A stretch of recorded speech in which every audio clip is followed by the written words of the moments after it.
হে everyone, আজকে বানাবো এই পাখিটা। আচ্ছা, এই পাখিটা কি পাখি বলো তো? তোমরা যারা যারা এই পাখিটার নাম জানো অবশ্যই কিন্তু কমেন্টে বলে দেবে এই পাখিটার নাম কি।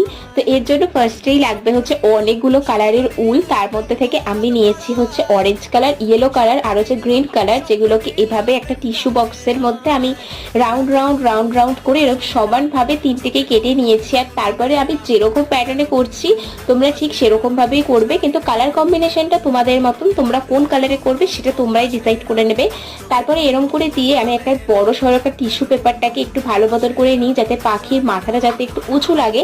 তো সেই জন্য এরম ভাবে নিয়ে একটা নট ক্রিয়েট করে নিয়েছি। আর চোখের জন্য কিন্তু আমি টিস্যু পেপারটাকেই ছোট্ট ছোট্ট গোল গোল করে নিয়ে তারপরে হচ্ছে ফেভিকলের সাহায্যে খুব ভালো মতন করে আটকে দিয়েছি। একটা পিচ বোর্ডকে আমি পাখির ঠোঁটের আকারে কেটে তারপরে চোখটাকে ব্ল্যাক কালার করে দিয়েছি আর ঠোঁটটাকে রেড কালার করে দিয়েছি। আর বাকি যেটুকুনি অংশ নিচে ছিল সেটুকুনিকে ভালো করে কেটে সাইজ করে দিয়েছে। That is the final look.